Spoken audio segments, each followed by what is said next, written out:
Very good. Thank you very much. Fiscal year 2022 budget discussion meeting. This meeting of the Ways and Means Committee via WebEx conferencing Wednesday, April 28th, 2021, 5:30 p.m. Meeting's called to order at 5:36. This meeting is being recorded and videotaped by the Ways and Means Committee and GCTV 15. If any other person is doing so at this time, you must notify the chairperson at this time. Anybody recording? Okay, hearing none. John, could you do a roll call, please? Yes. Chairperson Forgy. Councillor Jarvis. Here. Councillor DeSorger. Here. Councillor Mayo. Here. And I'm Councillor Bottomley, present. Very good. We have a forum. Just so people know that Chairperson 4G is having technical difficulties. She will be joining us as soon as possible. So we have no approval of minutes, no public hearings, and no motions on the board. So we're going to be doing a budget discussion. So please have all your budget information available to you. Oh, is that Chris trying to speak? Okay. So budget discussions, we're going to do the small departments. And I see that we have the assessor up first. I believe first on the agenda would be the assessor's office. So. And I am here. I'm having technical difficulties getting my name attached to my face, but okay, I am here. So you can take it over from there if you'd like to. Okay. Okay. So I basically have my budget keeping in mind that, we're trying to keep things as tight as possible, but also understanding that, we do have a little bit more on our workload this year. We are in revaluation year. So this is generally a year where you see the assessor's budget pretty high. So what I did to try to be reasonable with the budget, but also be appropriate for the scope of work, is to increase the assistance hours, the administrative clerk, from 25 to 30 hours. I think although you hear 5 hours doesn't seem like a lot, it's a significant amount of work that's going to be able to be completed in that time frame. So that should help us. And then also, the other increase that I made was for RRG, and that was suggested. It was a option for extension on our contract, and so I put that in there. That is for $107,500, and that's going to help us with reval this year. That's going to include all of our inspections, just like last year. Anything else extra that the state is requiring of us this year, any legal that would come with the revaluation. It also, again, covers the ATV cases, which we generally have to have legal assistance for.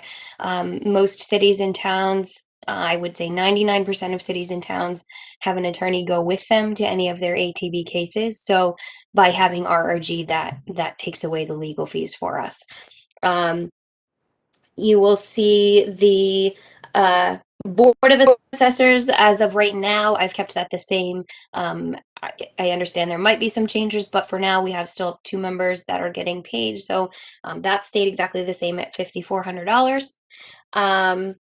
There is no longevity software. I was able to take out the legal line.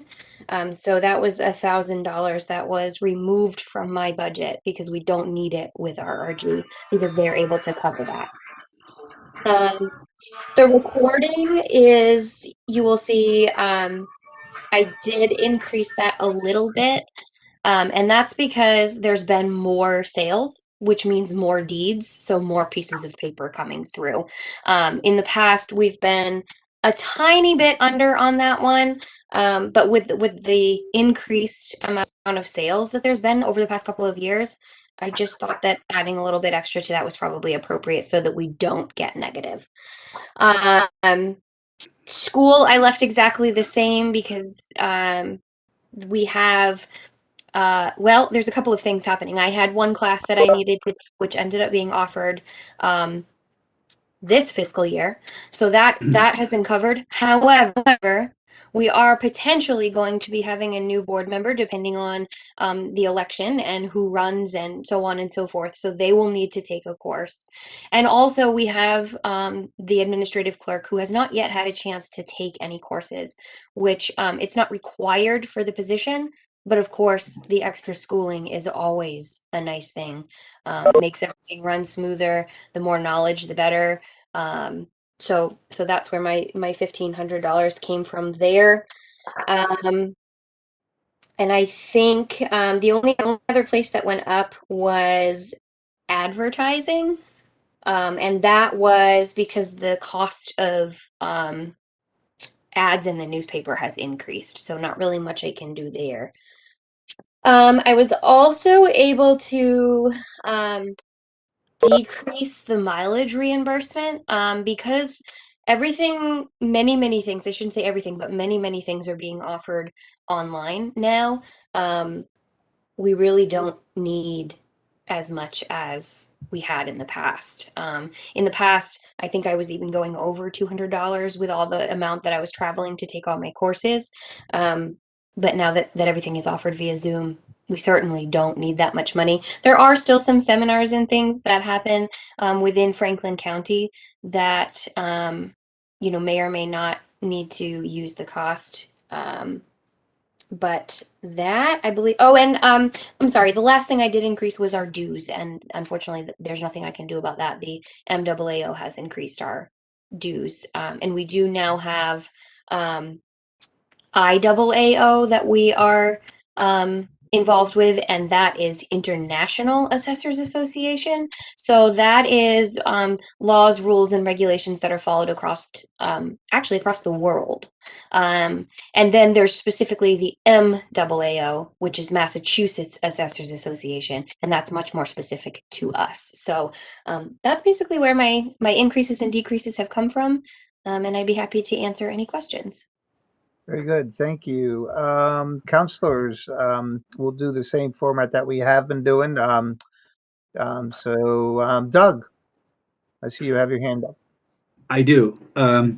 I just have a question about a question that was brought up last week. It was that there was seems to be some discrepancy between assessing and some houses were assessed at a lot more than they should have been or less than they should have been, and there was a lot of questions came up as a result of that. And I was wondering if you can shed some light on that. Sure. So there's a lot that goes into this. This week, I'll be honest, I've been sick to my stomach all week, not able to sleep because of the comments and the situation. I don't want people to think that. I want people to know what I do. And so I have so much to say, but I'll try to keep it short. When I was listening to some of those comments, the values that were being used were not all in the same fiscal year. So one property may have been used, the value was from fiscal year 20. And then the next property that was being compared to, the value was 2021. So of course there's an increase. There's, the sales, the market is hot right now. And so everyone is, the values are increasing.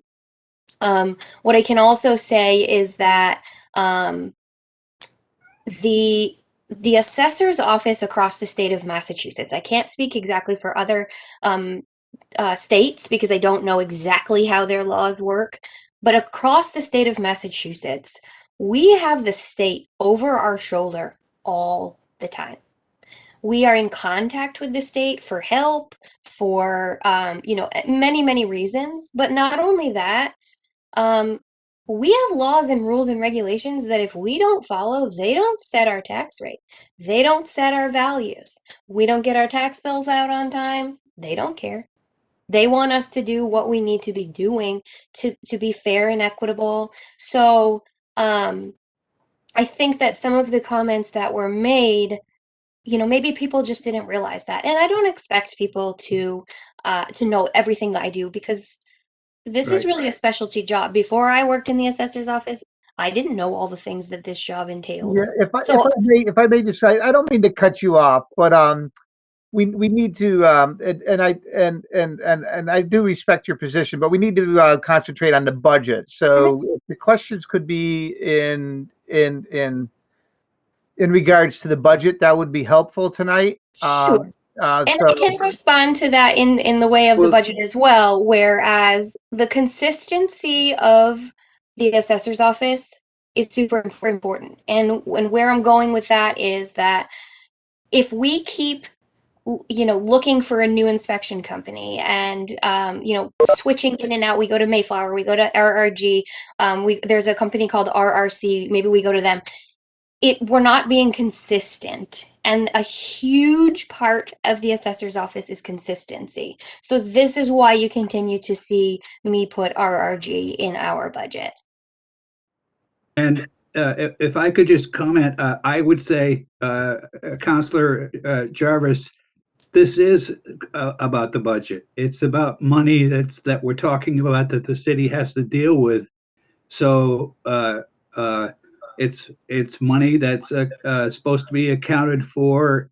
So I would clearly say it's part of the budget. And it's very appropriate to talk about it in this forum. So.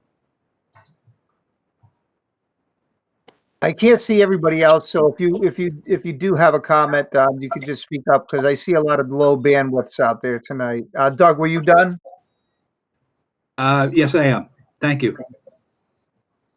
Ed? Yes. Hi, I'm finally Hi. back on. I'm the Hi. big eye. She's the big eye in the corner. I'm the You're big eye in the sky. corner.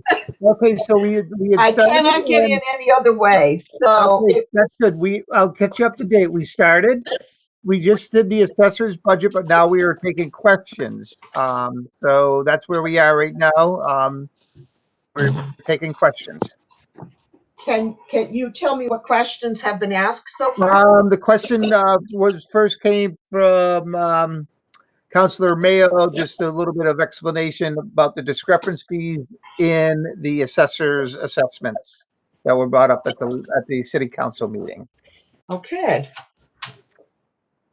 Thank So you. that's where we are, and I was moving on to any other counselors, but we're having a tough time seeing them because everybody has low bandwidth. Liz has her hand I up, but don't know what happened. I really don't know what happened on the days. Anyway. So Ed, go ahead. Why don't you finish chairing this part of the meeting with the assessors, and I'll take over. Oh, okay. With treasurer collector. Is that good? Okay, sounds good. Okay. So any other questions for the assessors, please? I actually have one, if I may. Yep.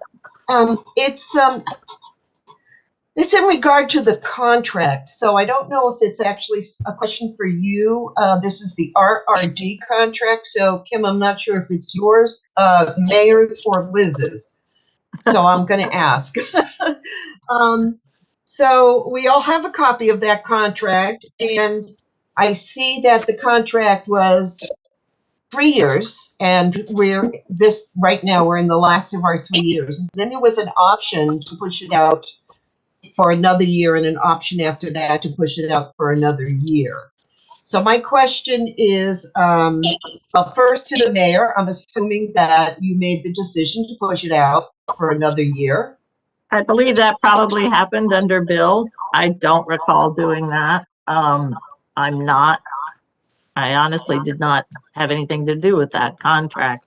I support the decision, but So I think, I'm sorry, Mary. Go ahead, Kim. Go that's ahead. okay. I think we have not physically signed a contract. One has not been presented back to us from RRG yet. We have to Well, that is- re-sign with them.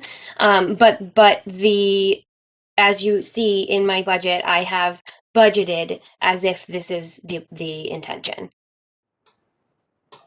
I'm sorry, could you say that last part again? I just said I have budgeted as though we will be re-signing them because that is hopefully the intentions. Okay, And you did, I did say in the beginning when I don't think you were on yet that the the increase in the contract is actually a lot to do with the fact that we're in a revaluation year. And in cities and towns, when you're in a revaluation year, you generally have a largely increased budget as it is. So we're actually, although you do see an increase from year to year, we are also saving money by doing this as well because we're not having to hire an extra attorney, extra people to do extra inspections or any extra work that the state is asking the city to do. So there is a little background to that as well. thank you. I keep shaking my head yes, but you can't see me. I can see you. So. Okay, so my next question is, I haven't read all the fine print in the contract, but is there, I don't know if you have knowledge of this, Kim, is there a part of the contract that talks about the percentage that goes towards personnel that are provided by RRG? Am I mute? No, you're there. No, that's not any of our business really. That's something that they do internally and not part of anything that I know of. Okay, so they provide us with a field assessor or an assessor that goes around, and they provide us with software. And No, they do no. not provide any Okay. software. Okay, no software. So it's just for the person who goes around and does our assessing and brings information back to the office. No. Would you, okay, strike three. Would you like to tell me again? Yes. So ROG for us, they negotiate differently per whatever the city and town needs that they're in. But for Greenfield, we have one specific person who it comes to our city, but there are multiple people that are available to us. By this, I mean, we have, in this case, we specifically have Jeff Reynolds, who is in our office weekly, working with me. I'm on the phone with them multiple times a week, sometimes multiple times a day.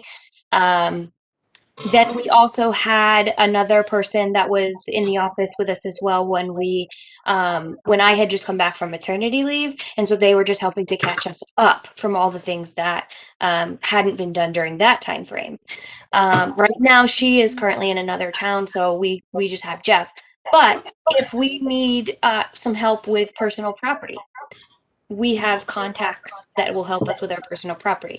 There's someone specifically that they've hired that only does personal property. So when our form of lists are completed, we'll be sending them off to her, or she'll be coming to our office and working on those. And by sending them off, I don't mean physically handing this box of paper to her because they can't leave the office. I mean, we forward them through the computer system. So we email them all to them. So we also they have someone who specializes in ATV cases. They have someone who specializes in commercial and industrial.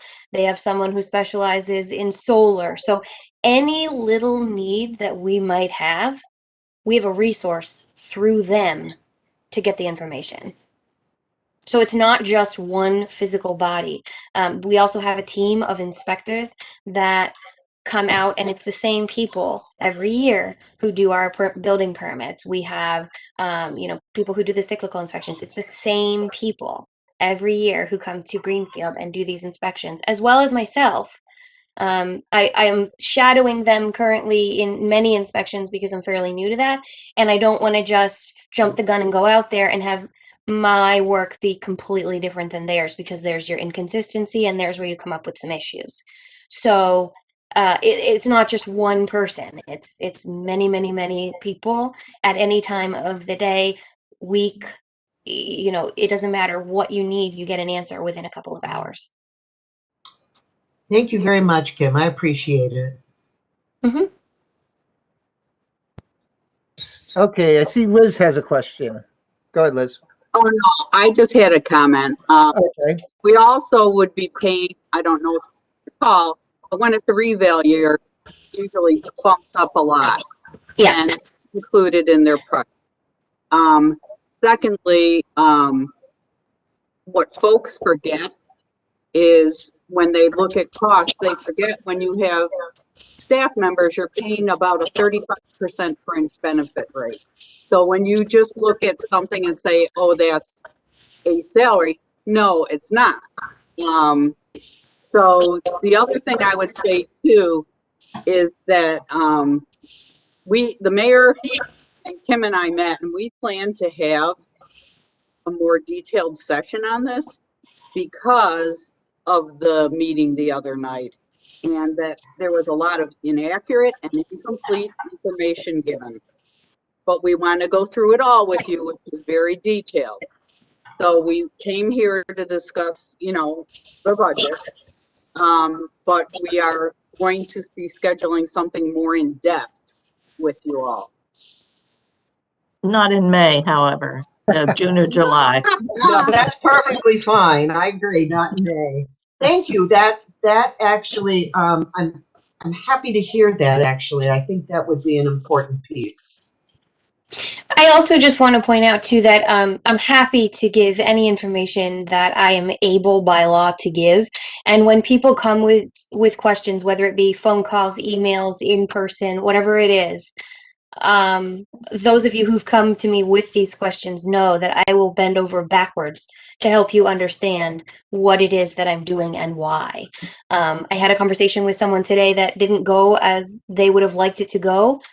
But at the same time, they understood that I'm doing my job and there's laws that I have to follow. So I can't bend them just because I think you're nice. As much as I would love to, I can't. I used to always tell people, Kim, I don't make up the rules. I only have to play by them. So Exactly. anybody else have any questions for Kim? You can speak up, or I can't see everybody. So I just have a one. Okay, then.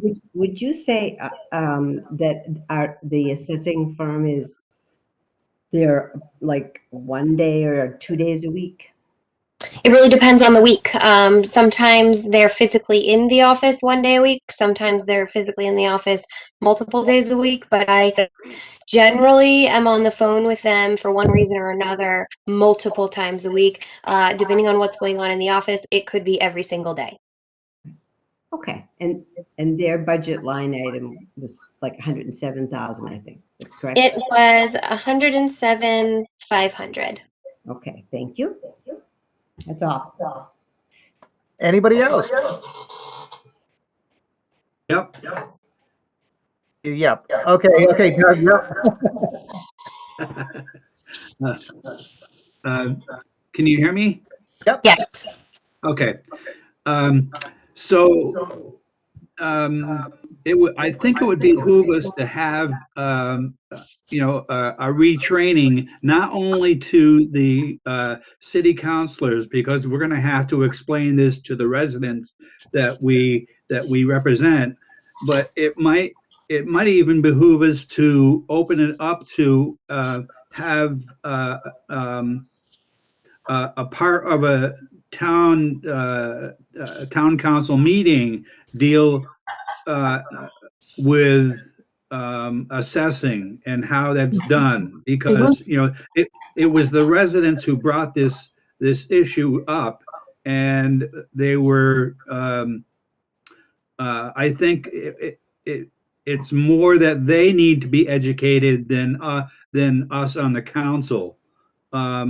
But it couldn't hurt to have a review course from the council or to the council on just how that whole process is done, so that we don't run into what happened last week again. Yeah, I believe, Doug, that the mayor and Liz and Kim just spoke on that later on in June and July, later on during the summer, we're going to be doing that. And to your point, Councilor Mayo, we definitely would welcome members of the public to attend the meeting as well.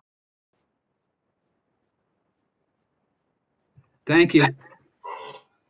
That's it, Doug? Anything else? Or No, I'm all fine. okay, anybody else? Ed, Yes. I would like you to continue because nobody can see me, and except an eye. So I if thought you're it was- okay with that, I'd love it. I thought I was going to be off the hook, but I will continue. Okay, thank you. I'd like. Let me first thank Kim for her time. Thank you. Thank you, Kim. Thank you for all Thanks. listening. Thank you, Kim. Thank you for all the answers too. Of course, anytime. Thank you. Now we're going to move on to the treasurer collectors part of the budget. I know Liz just had her hand up. I don't know if she was. No, Oh, I'm go just ahead. going to tell everybody great news that Kim passed her final course and is now applying for her official designation.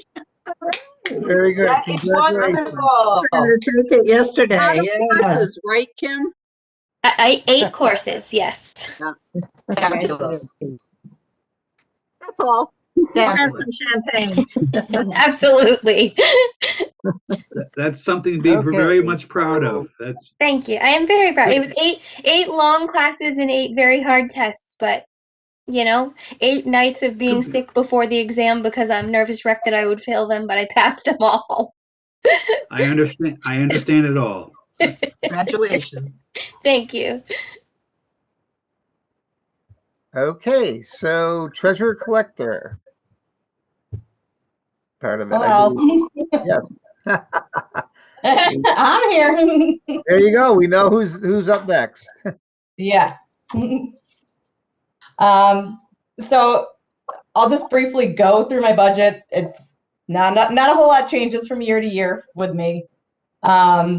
Salaries, it's just me and 2 full-time people. I would have loved to have added back a part-time person this year, but with COVID and everything, we just level funded. Maybe next year we can get another person back as far as staffing goes. Slight change in the office equipment and furnishings line item because we have a contract for our folding and stuffing machine for maintenance that goes up slightly every year. So there's a slight increase there from last year. We don't have any software, bank services. We moved some stuff that we were paying for some fees for parking, I think, which is now in their budget. So that's why there's a decrease in the bank services line item. Bond issuance expense, keeping it at $25,000, which seems to be enough. We're trying to limit ourselves to temporary borrowings and bondings, bondings every other year at, maybe every 3 years, temporary borrowings once a year. So that's more than enough money to cover that. My schooling is only $100 a year. I'm very cheap to keep me educated. So, and our printing line item went up a bit because we are now outsourcing the printing and mailing of all of our bills because we did lose a staff member last year. So it's helping us not get bogged down with having to print and stuff and mail everything. So that is all I have in my own budget. If you guys have questions, I'm happy to answer them. Okay, any questions for Kelly on that part of the budget? I can't see anybody, so you can just speak up. This actually sort of pertains to the budget, but are you finding, when you were talking about the number of staff, have you found that more people are coming in or mailing in? That's indirectly related, mailing in their tax payments. No, now that we have the drop box, we have a lot of people that drop it there because the mail has notoriously been really slow lately. We do have more people paying online. I actually have been trying to research new technology for us to be able to make things more online for people so that people can look up their own bills, reprint their own bills. I thought I had found a solution for that, but it turned out it was going to be much more expensive. So I'm back to the drawing board, trying to find something that's going to be cost effective for the town and cost effective for the taxpayer, who's maybe paying online with a credit card. So, you know, I'm always trying to look for things to make stuff more efficient and easier for everybody. So I have a question. Go ahead. So I have a question for you, a real quick question. Sure. When I pay my bill, I always return all the envelopes. I never use them because I go into the office. Yep. and pay right there. Is there, I know it's probably minuscule return on the town's investment, but do you see any change when people do that, or are there a lot of people who are like returning the envelope, you know, for their tax bill or whatever bill that they end up paying, and there's that blank? People bring them back, and we do try and reuse them. Yeah. Right now with COVID, we haven't been. We've just been recycling them. Okay. But you know, in previous times, we would try and reuse them. Yeah. So that we wouldn't have to buy more envelopes. Okay. Thank you. We are very good about trying to recycle and reuse stuff and get stuff for free if we can. Oh yeah. I understand that. Yeah. And I also understand. I forgot that you know, you wouldn't want to do something like that during COVID anyway. Yeah. So Yeah. that makes perfect sense. So thank you. You're welcome. I have a question for Kelly. Hi, Kelly. It's Chris. Hi. I know that you have put this in your report, but not everybody's got a book in front of them. But I wondered if you would talk to us a little bit about tax title. Sure. Well, that's another one of my budgets. So, tax title. What exactly do you want me to talk about? Well, I know that we are up this year in tax title. I know that one of the things you had talked about in your report was that you were moving. Now, I don't want to get this wrong, but you were moving more quickly than you had in the past to We collect. actually haven't.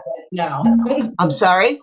We haven't moved any. With COVID, we haven't sped up the process at all. The city of Greenfield is actually, we're very slow at putting people in tax title. Normally, what most towns do is you send out a demand after the end of the fiscal year. You give them 14 days to pay the demand, and then you can start the process right then and there. We actually give people a whole nother year to pay before we start the tax taking process. So get out of here, Kat. So by law, I mean, we could have sped it up. And in some ways it helps the taxpayer. So like those people who are just kind of like ignoring it, it kind of brings it more to their attention quicker if we were to speed it up. And it actually helps the city too, because we don't want people to get behind and have it be harder for them to get themselves caught up.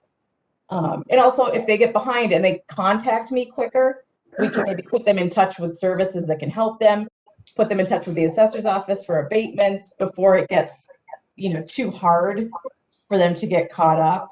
Okay. But just with COVID, I didn't want to start pressuring people, especially knowing people are out of jobs and, people are struggling right now. I did try and send out letters to everybody that was behind, more letters than I normally would, just as a, hey, you're behind on your taxes, like contact me, try and make payments, stuff like that.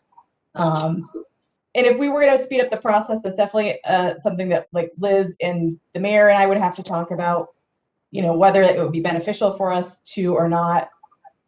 Right now, like the actual people that are in tax title, we don't have that many. Our tax title balance is actually very low compared to other cities.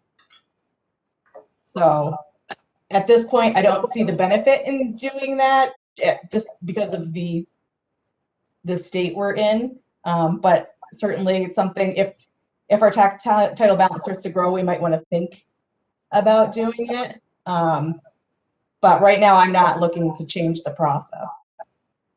Okay, thank you. I have a follow-up if I could, please. When property goes to auction, so the town is auctioning property. Before it is, I don't know if this is legal, but before it is sold, or I know you put it out to bid, okay? So when bids are open, is there a mechanism whereby if somebody who already owes us taxes, back taxes, can that be collected at that time? Are you talking about somebody who bids on the property? Well, you go out to bid, somebody bids it, they win the bid, and then they win the bid, so they're going to pay for the property, but they are in arrears to the town of Greenfield for other property tax. So no. So when we sell property at auction, one of the stipulations is that you cannot owe the city back taxes for anything.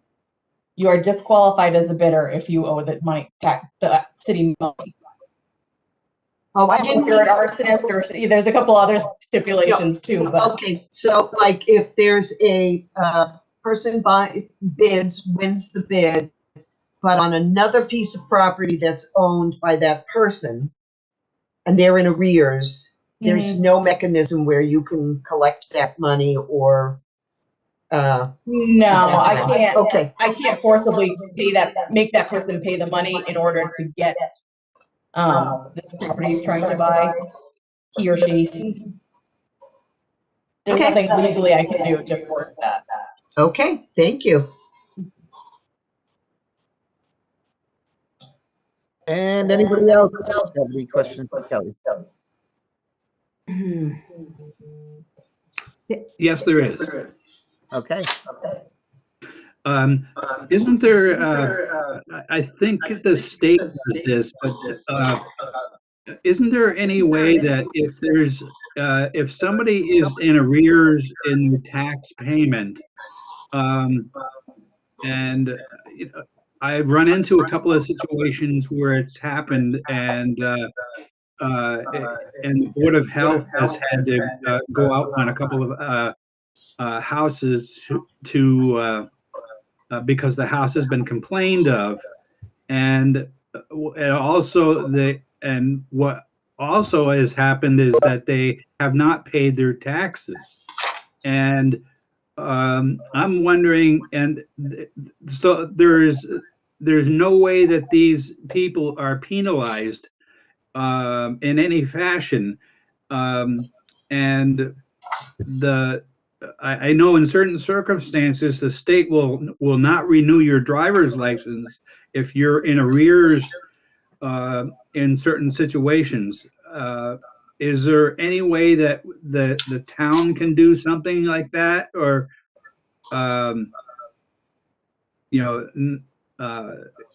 just because it seems to me like there's no mechanism for the town to collect the money that it's owed, and we're talking about, in the situation that I knew of, it was in arrear. They were in arrears for several years before they and still are. So the town is out 7 years worth of money with no option, with no way to get it back. I guess I'm not quite sure what you're asking me, because you were talking about the Board of Health and then you're talking about taxes. So. Well, I mean, there's a couple of two situations that happened. People were complaining that there was the place was a dump. It was a dumping grounds, but at the same time they weren't paying their taxes. So the Board of Health went out and did an inspection and said, and then he found out that they had been fined, but hadn't paid their taxes, and hadn't paid their fines. And I thought it was just very strange after several years that there was no mechanism that the town could collect. That's Well, we do. I mean, if they own this, they're in land court. We can only make the court system move so fast. And if it's one of the properties I'm thinking of, everybody who's an heir to the owner of the property has to be served.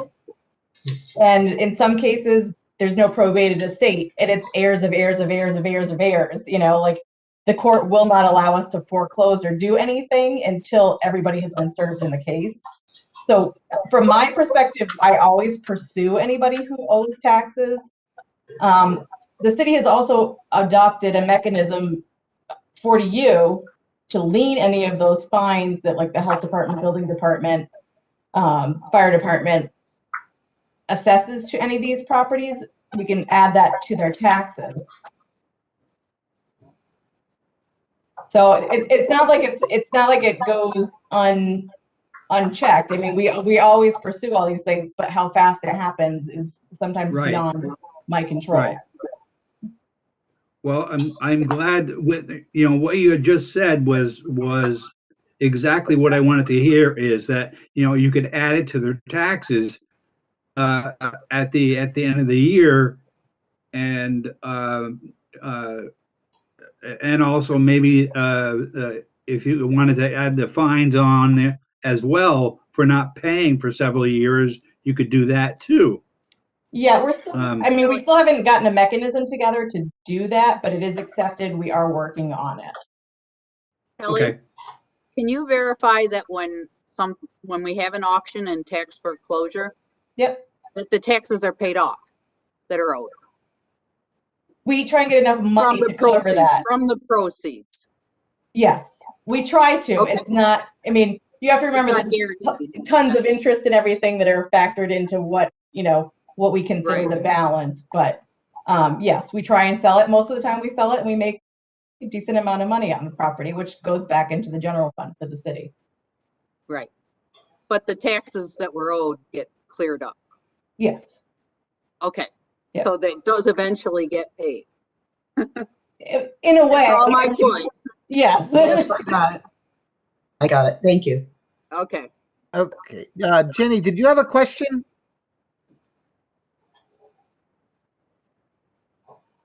It was just asked and answered. Thank you. Oh, okay. Very good. I saw you come up on the screen before Doug. So I just want, anybody else have any more questions for Kelly? Okay, Kelly, I'm all new at this, and this is my first time. So, is there any other part of the budget that belongs to you? Yes.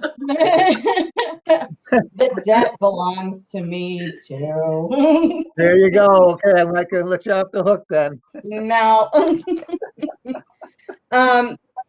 I'll let you guys ask questions. I mean, the debt is the debt. There is no changing it. We're obligated to make these payments every year. So it is what it is. I saw today, I can't find it right at the moment. The last line in the list of the debt going down said something. Can you read that last line? Just on the list of debt, it said, it was a figure. Let's just see. Are you looking under principal? There's a bunch of different sections. I'm sorry, my connection is I so can bad. read them, I think, if you'd like. Chris, are you talking about the interest on notes payable, the 30,000? No, not the interest piece, just the debt. The debt. Wait a minute. Okay. The van pay down, Kelly. Let me just look. Oh, okay. You're looking at principal pay down? Is that what you're? Yes, correct. Okay. I mean, we always budget a little bit in there to pay down for smaller projects, and also we knew that there was going to be some money that would need to be paid down for anaerobic digester this year. So because the project is shifting gears and we've already borrowed money anticipating that we were going to do the original project. So, and when you borrow the money, you have to spend it within a certain time frame, and that's not going to happen. So some of that will have to get paid back. Okay. Thank you. So I have a question about the debt. And I don't know if this is for Director Gilman or for you, Kelly, but the multi-purpose loans that we've taken out last year, we budgeted for things. I see a multi-purpose loan 2009, 12, 16, and 19. Did we take out a loan last year for 2020? Or you just a Yes. temporary ban? I mean, It was supposed to be in 2019. That's why it's listed in Munis under 2019. But we actually did do the bonding in 2020. That was the one that got held up because the audit wasn't finished. Okay, so that is, it's bonded for, and it's available for whatever department that is to use it. That came up last night at another meeting. Well, no, these are for projects that have already happened. Okay, fine. It's not just available for anybody. No. It came up, I am asking that in regards to something that came up last night. Something that we had approved, and the entity had, we approved it, and I just wanted to make sure, I know you had talked about that we'd temporarily, like, with a ban that's in advance, but we bonded for everything. We didn't bond for everything that we approved last year because some of it hasn't been done. No. Correct. No. No, any of those like projects that you would have approved last year, we probably have bans out on them if we know they're already in process or going to be started soon. Okay.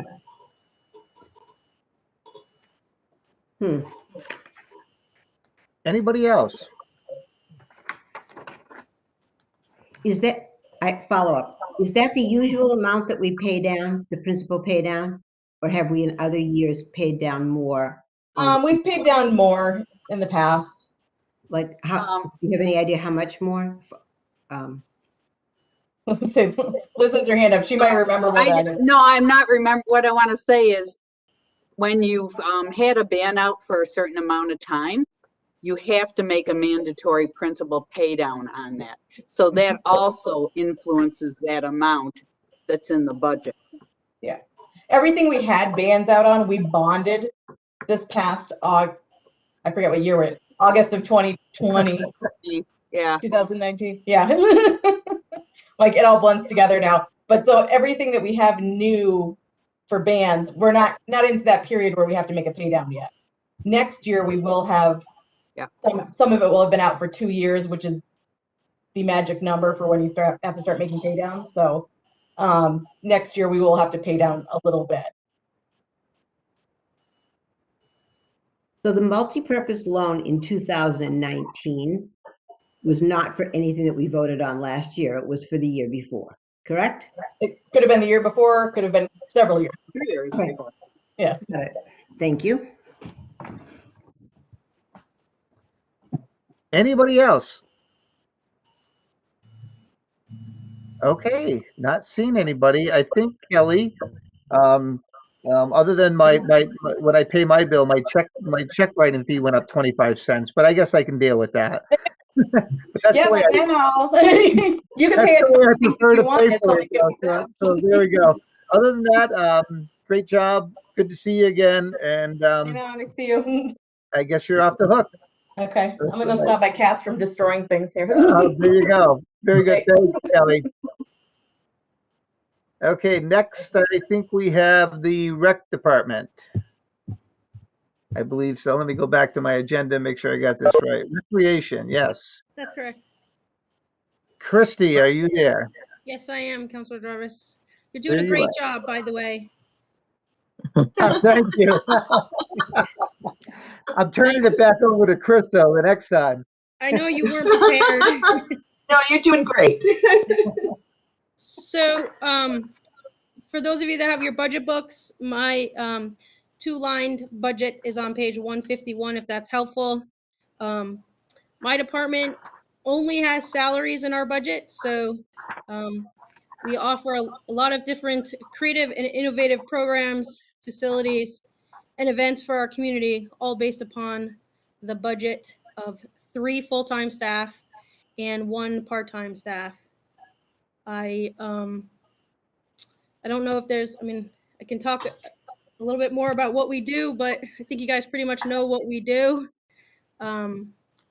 Like I said, it's just staff. I'm not sure what kind of questions you may have, but I'm here to answer any, and appreciate your support in supporting our budget. Okay, very good. I'll just go first by saying that you guys do a phenomenal job with the staff that you have and researching all the grants and getting money for the city. You guys do a great job, and you should be applauded with only 3 of you doing that job. So Thank you. it speaks well for your department's dedication. Anybody else have any questions for Christy? I just wanted to comment on a kind of a follow-up on what Ed said. I just noticed this year how willing you were to step into any role that was needed. And thank you for all the support townwide that you always provide. But this year, I just happened to notice that you were wearing any hat that was needed and pitching in. So thank you so much. You're very welcome. Happy to do it. Anybody else? Well, not hearing any. Boy, Christy, that was a lot easier than Ways and Means, wasn't it? That is for sure. I appreciate it. You got all your questions out. We had you for capital, so I guess we made it. We were tough on you in capital, but we're going to let you off the hook on budget, I guess. All right. Well, much appreciated. Thank you, and keep up the Have a good good work. night. Thank you. And we are on to the library.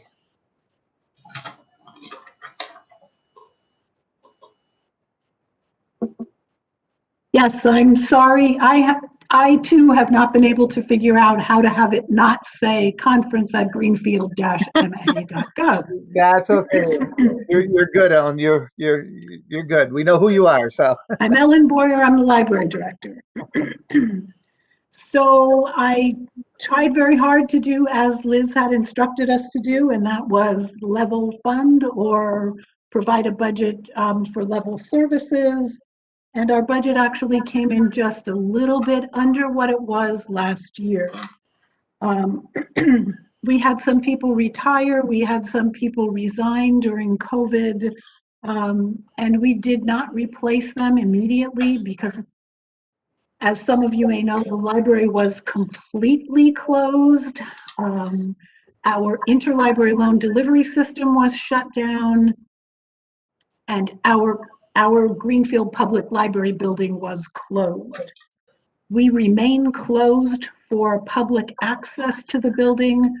We will open next month, 2 days a week, but we do have curbside delivery.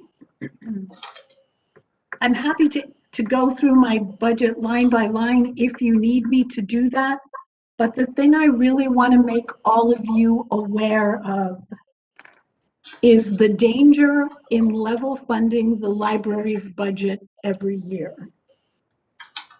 The library is overseen by the Massachusetts Board of Library Commissioners. They are a state agency established in 1890 with the statutory responsibility to organize, develop, coordinate, and improve library services in the state. They are governed by 9 commissioners who are appointed by the governor. They provide grant programs to all of the public libraries in the state. The one that's the most important for us right now is the construction grant program. And what is that? $9,378,183 distributed to the city of Greenfield in 5 equal payments of $1,875,000 $637. We just got our second payment. They also provide us with an annual state aid grant. That's usually between $30,000 and $40,000 a year. And they provide smaller grant opportunities when funds are available. The most recent one we took advantage of was a customer service grant of $15,000. When you level fund the library's budget 5 years in a row,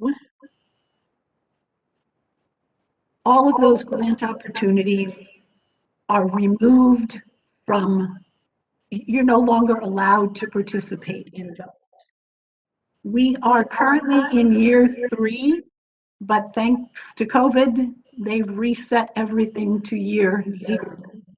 And we start all over whenever the state goes back to its normal schedule. So the library's budget has to increase by a certain formula that the state provides. It doesn't make me popular with the other department heads. I don't know that any other department has a state agency that governs them like we have the Massachusetts Board of Library Commissioners. So I just wanted to make you all aware of that situation that the library faces every year when I'm asked to level fund the budget. And I'm happy to answer any questions. Very good, Ellen. Thank you very much. And I'd just like to say that hopefully the year is coming down the road. We won't be level funding anybody. Hopefully we start a strong recovery. We have a strong downtown, and we have some businesses come in, and we can say to people, increase your budget by 5%. and department heads will be jumping for joy. That's for sure. I'd just like to say you folks at the library do a tremendous job. For 30 years of my career, I was right next door to you folks, and I could see the people coming and going, the young children, the grandmothers that enjoyed taking them.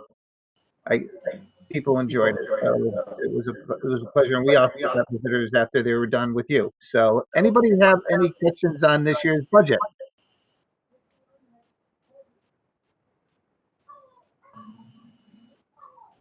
Wow, we're going to let you off the hook that easily.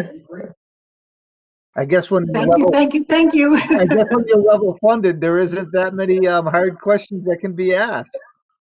So I don't have a question. I just have a comment that I learned something tonight from you about the Massachusetts Library Board. I didn't actually realize that, and thank you for explaining it and for all you do. And maybe as Liz and Kim and the mayor have agreed to come in and explain the work that the assessor's office does, maybe in a subsequent month, if you guys would like me to come back and go into a lot more detail about the things that we have to do to remain certified and to be eligible for grants, be eligible to participate in CWMARS. That's another thing that goes away if I'm level funded 5 years in a row. And I know, Councilor DeSorger, that you've taken advantage of the CWMARS network. It would be devastating to Greenfield if we had to be a standalone library and not participate in the interlibrary loan that happens with all of the libraries in central and western Massachusetts. And just so you know, for me to meet that standard this year, I would have needed $16,000 more in my budget, which doesn't seem like a whole lot. I know it is, but in the big picture, at any rate, thank you guys very much. Thanks for listening. Thank you. You're more than welcome. Anybody else? Okay, so we're going to move on to the next line item, which is Council of Aging, and I believe that's Hope. Hi, everyone. Can you hear me all right? Yes, we can. Good. I had some issues and I had to relocate in my house because we are not on GCET where I live. So I'm super looking forward when something like that happens in the town that I live in. On the technology thing, I just wanted to say that ironically, the library, they're so technically advanced, but I'm going to give them a tip, which is you just set up your own personal WebEx and you can put your name in there. But the reason I say that is because I know I'm here to talk about my own department, but I got to tell you that this year and the last year, I've never had so much appreciation for my sister departments.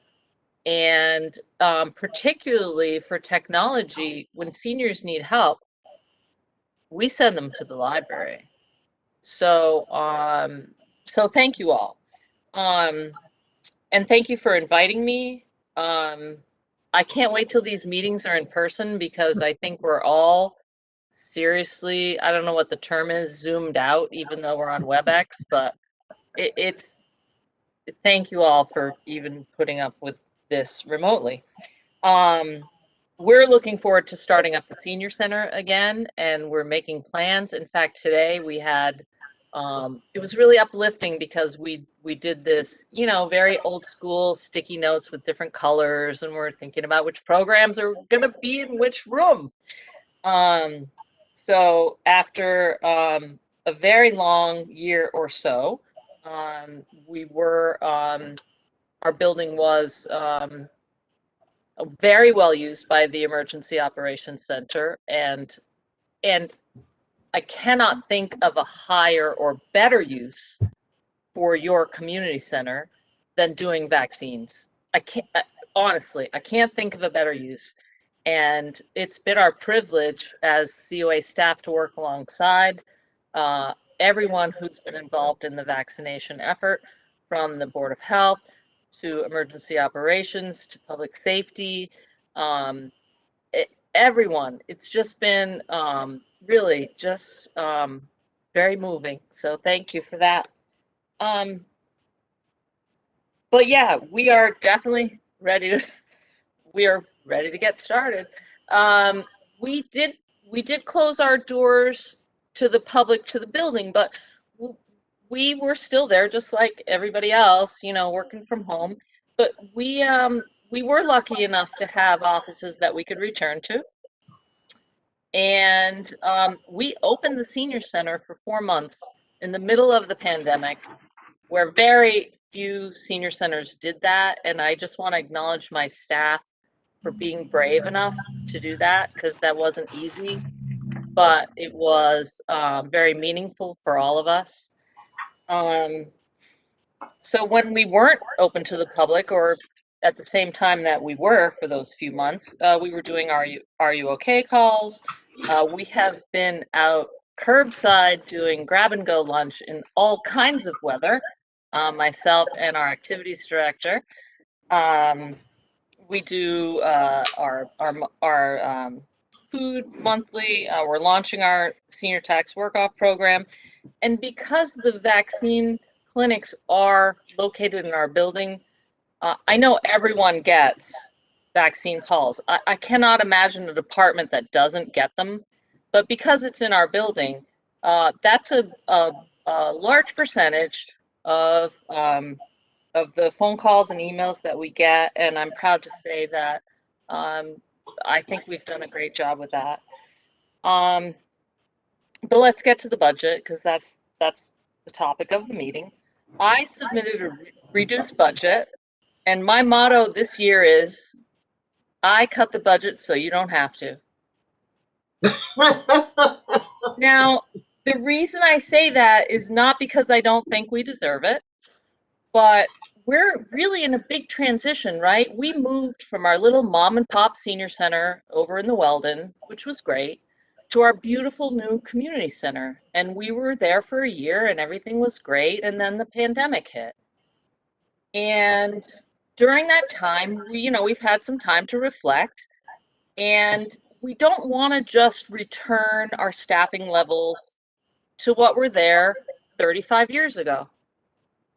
We want to take a pause, assess the situation, and plan for the next 10, 15, 20 years. So we did not fill the volunteer coordinator position.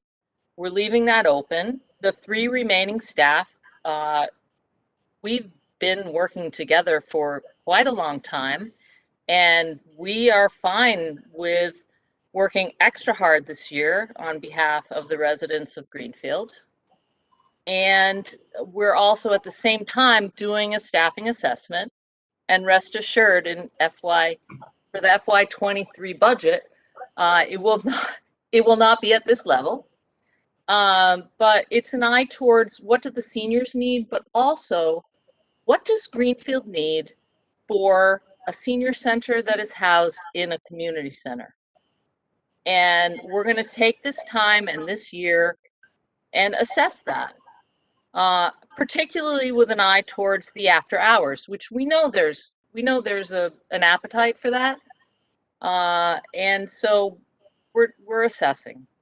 So I welcome your questions and thank you, honestly, just all for being here and hearing about what the seniors need. Very good. Does anybody have any questions for Hope?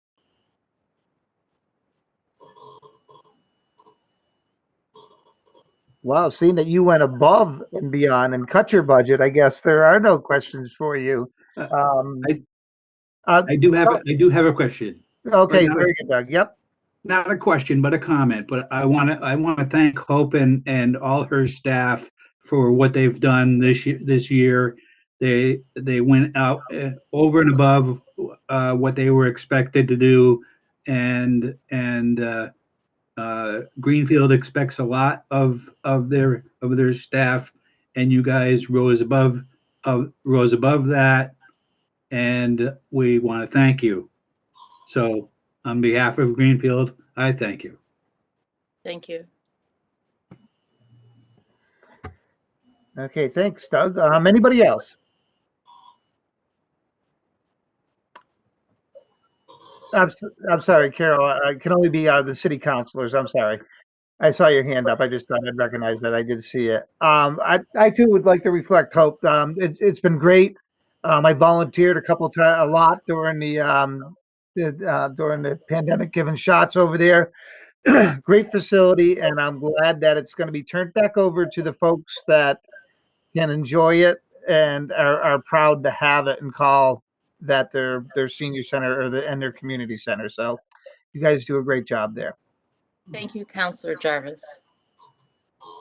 Okay, well, I guess I'm going to let you off the hook for the rest of the night, and hope to see you soon. I'm going to stay, but I am going to take my video off. Thanks. Okay, and I believe we're going to be moving on to energy, and I believe that's Carol. Good evening, everyone. I had my hand up because Hope was talking about the Zoom fatigue, and I've learned the word for that is languishing, and it's helped me try to cope. And all I'm hoping for now is that we're not getting the cicadas, and then I think we'll all be okay. Okay. If we do, I don't know what I'm going to do. But anyway, thank you very much for inviting me here to talk about my budget. And like Hope, mine is actually less. I was surprised to see that as I was reviewing everything. So I guess that means I get no questions too. So I'll take that. But I would like to report a few, I guess, progress notes. And actually, I think we have a lot of exciting things to share. I'm sorry I hear an echo and I don't know how to fix that. But one of the things, one of our accomplishments is we've finally completed the 1.2 megawatt solar farm on the Millbrook well field. We're in the process of waiting for Eversource to turn that on. Once that happens, we will start saving approximately $63,000 a year on electricity bills. We have a new heating system up at the police department that was paid for largely through grants. That's been completed and is saving about $9,000 a year. We've been maintaining or exceeding our goal to reduce municipal energy consumption by 20%, and over FY20 it was actually 27%, which is the best year we've had so far, and the result of many interdisciplinary efforts. And there's lots of other things, but I usually try to put them all in the narrative of the energy, the budget book. And as you know, I have a lot of line items, so I'll just wait to see if anyone has questions about that. But I also wanted to bring some more good news, and that is that as I state, part of our mission is to bring short and long-term savings that aggregate over the years. And we keep a running track of all of our grants and incentives and energy savings. And since 2014, our new tally is that the combined efforts have resulted in almost $4.5 million worth of savings for the city. And roughly that's about, we're saving about $500,000 a year. So that is exciting to share. And we also have an additional $72,000 in our recently completed projects that we're going to add to that. And that also correlates to reducing our carbon dioxide emissions quite substantially, and it's the equivalent of planting 57 acres of forest. So I'd say that's not too shabby for a department of one full-time and one part-time person. We're small but mighty, and we love to do whatever we can to help out. And I guess if I can highlight one more thing, we do try to make ourselves of use wherever possible. So when the schools needed to purchase air purification units for all of the classrooms, it was definitely a necessity to reopening plan. We jumped in and helped secure incentives that brought the cost from over $61,000 down to $16,000 and saved the city almost $48,000 on that purchase. So it's things like that we love to be able to kind of plug in, and energy really does fit in with every department. And as I always say, if you plug it in or turn it on, call us and we'll do what we can. So I could go on, but I know it's already been a long night, and I will wait to see if anyone has any questions. Thank you. Okay, Carol, thank you very much. You took my thunder away from you. I was going to say you guys do a great job for 1.5 personnels. The city should be proud to have you folks on board. Every time I'm turning around or I'm at a meeting for a building or something like that, you find very inventive ways to save us money and energy. So kudos to you and your staff, and thank you very much. So does anybody have any questions for Carol? I just have a comment that it really kind of echoes what you said, Councilor Jarvis, but I've been listening to these budget meetings for years, and I love it when your department comes up because it's just another way where we've saved and saved and saved. Thank you for your hard work. You're welcome. Thank you.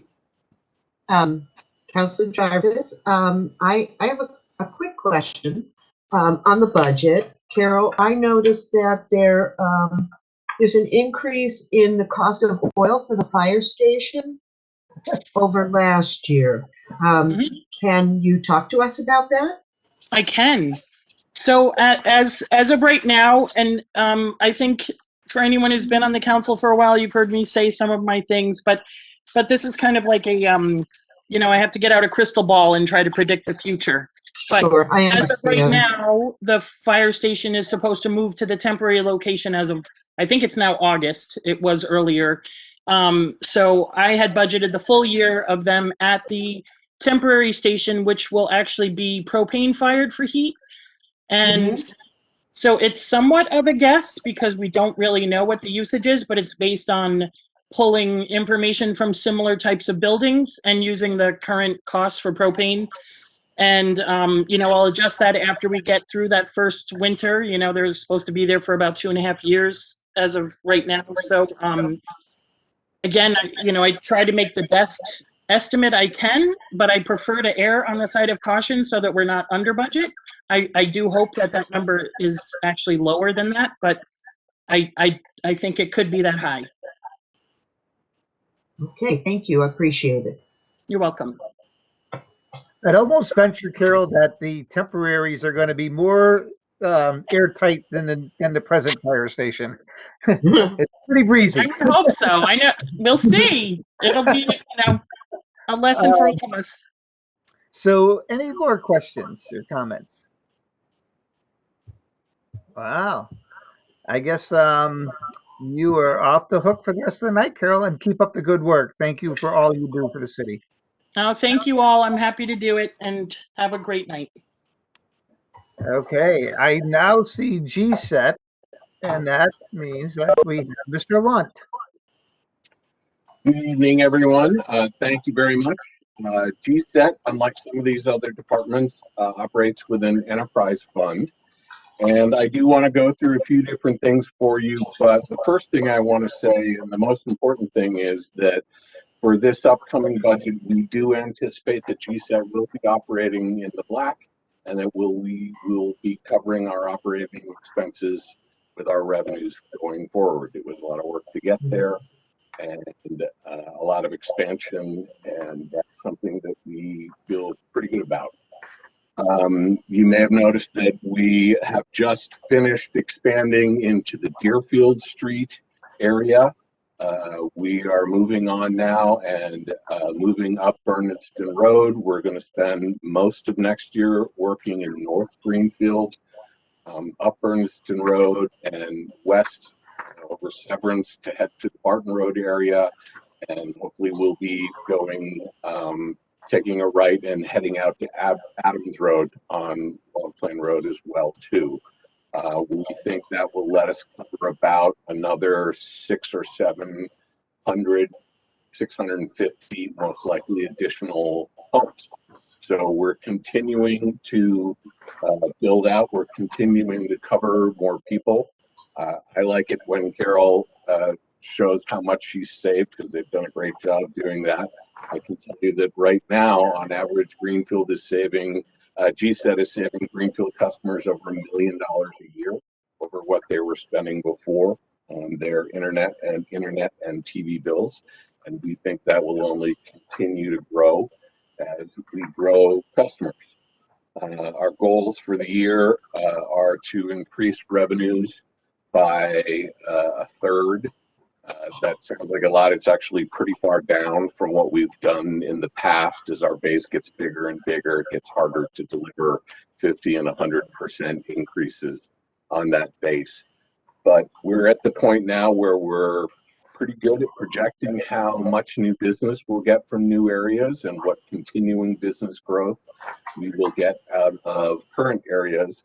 And we're feeling, barring some sort of force majeure event, we're feeling pretty confident that we will have the customer base large enough in the upcoming year to be solidly and sustainably in the black and begin to do what we have already laid out in the pilot program, which is become an outfit that will bring some money back to Greenfield, as well as saving money for people who use GSET.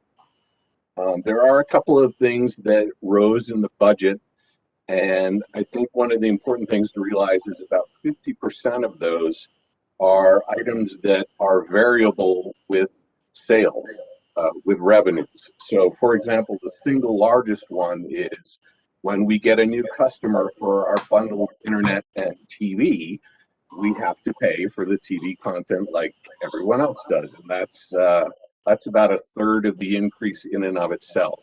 But that only happens if the revenue that's associated with adding that customer, which is substantially more than the cost that is going out, happens. So if we don't get that customer, we don't incur that cost. So that cost is directly pegged to the revenue line that we have above. That's also true for things like bank fees. That's also true for some of the contracts we have and some of the maintenance and depreciation work we do. So when you look at the numbers, about half of those numbers only happen if the revenue happens. There are some things that just do have to go up. The biggest one for us is in this last year, we saw a tremendous rise in bandwidth usage, in part because we added quite a few more customers. We had a lot of people working from home. We had a lot of students working from home. We're actually particularly proud of the equity program that we do in conjunction with Greenfield Savings Banks and Farrell, Gilmore and Farrell Insurance that we have dozens of low-income families who have had free access to internet so they could keep attending school during the pandemic. But there has been a tremendous amount of usage. The network runs 24/7, and there is not one moment, be it 3 o'clock in the afternoon or 3 o'clock in the morning, where we don't have quite a few people online. If there are ever any problems, we basically say that we have about 30 seconds before we hear from customers. So the way internet purchasing works is you can't just buy a little bit more as you go. It's not sold that way. Or it is, but it ends up being far more expensive to do that. So we are going from 5 gigabits of backbone availability to 10 gigabits. It is much less expensive to go from 5 to 10 than it was to go from 1 to 5. But the good news is that will keep us in good stead for several years. There is no option to go from 5 to 6 or 5 to 7. It just doesn't work that way. So that's the biggest chunk of the increase for fixed costs. And the other one is in retirement, and that is a little misleading because what we've been doing for the last few years is spreading our retirement out over several years, because the first year we got there, we cut about 50% of the personnel in GCED, and we actually we're still at 8 people. We haven't added anybody. We're not planning on it. First assessment of retirement that we had when we got there was frankly enormous and not something that at the time GCED could pay. So we've been working with the retirement board, who have been terrific, to parcel that out over a few years. And one of the things we're trying to do next year is, because we are feeling very good about our revenues, is to just clear that out and make sure that we get to the point where we're just paying for 1 year's assessment and not for monies that were brought forward to help smooth things out. So that increase is about, I think it's about $35,000 or $40,000. And again, we do have the option of smoothing if we need to, but we don't think we will have to, because we're feeling pretty confident about revenues. And those really make up the biggest chunk, other than bank fees. More customers, and they down the line you have more bank fees. That's sort of how it works. So we'll continue to build out. I think we've gotten to a really good place where we're able to project our revenues with a lot more confidence. We continue to operate as efficiently as we can, and we will be adding pretty large areas in North Greenfield over the course of the next year. So I'm happy to take any questions that people might have. Okay, thank you, John. I'll be appreciative when you get up here. I see your rates and I know what I pay your other competition. Yeah. Who, by the way, increased our fees because they had to increase. They also ran out of bandwidth problems too. So, Yeah. and I'll stop getting emails from people in Precinct 1 asking when you're going to get up Yeah. here. So, Yeah, we're coming. it would be greatly appreciative. Anybody have any questions for John? Counselor Jarvis, I do. Hi, John. Hey, how are you, Counselor? I'm doing okay. I have a question. When we get the build out, complete build out and everything else, so the idea that we will be self-sufficient and Comcast will not be an option in Greenfield? Well, we don't have any control over what Comcast offers or doesn't offer in Greenfield. They're certainly active in areas that we're active in now. So the point for us is to complete the build out and offer the municipal option to everyone in Greenfield. I frankly doubt Comcast will just stop. I think we'll continue to compete with them. A follow-up piece, because it is related to Comcast. Sure. Is there any plan for GCET to provide local programming like we have with GCTV? Yes, that depends on other people than just DSET. We have left several spots. Not to get too technical, there's basically a machine that we use to receive local TV signals that we then rebroadcast along with the national cable channels that we send out. So we get, for example, channel 22 differently than we get Bravo or something like that. And we have specifically left open for the town of Greenfield and also for GCTV, and let them know that they have to be able to provide us with a signal. We can't do that. But if they do, we will add them in at no charge to the network. So people can watch those programs, whether it's from the town of Greenfield or from GCTV. We committed to that early on, and we will definitely do that as soon as they have the ability to send us that signal. Okay, thank you very much. Sure. Anybody else? I have John, when do you think you will have reached the entire city? What year do you anticipate that you'll have gotten to? Well, it really depends on capital, right? So we're always looking for grants, and I'm not going to forerun anything, but we're hopeful of getting some grants. And anything we do will accelerate the build out. So I know it sounds like a long stretch of time, but it really depends on how that all works out. So it could be anywhere from 2 to 5 years before we're finished. We'll get to the great majority. Starting in the core meant we could cover the most populous and thickly populated areas in the beginning. Getting to the last 5% from 95% to 100% is going to be by far the hardest, because now you're talking about people who are in quite rural settings out on the outskirts of Greenfield. So I think we will get to 95, 96% of the town within the next year or two. And then it'll really depend on grants as to how quickly we can get to the last little bits in the most rural areas. Thank you. Anybody else? Okay, well, I'm not hearing any, John, so I guess you're off the hook also. Okay. Have a good night, and we greatly appreciate everything you do and GCET does for us, and the money that we save and possibly can save when you get up here. Excellent. Thank you very much, everyone.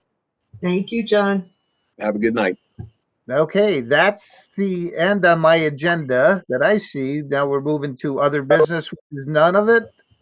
And I have to announce next meeting Thursday, April 29th, 2021, 5:30. WebEx conferencing system, FY 2022 operating budget, public safety, police, dispatch, park and fire, infrastructure, DPW, central maintenance.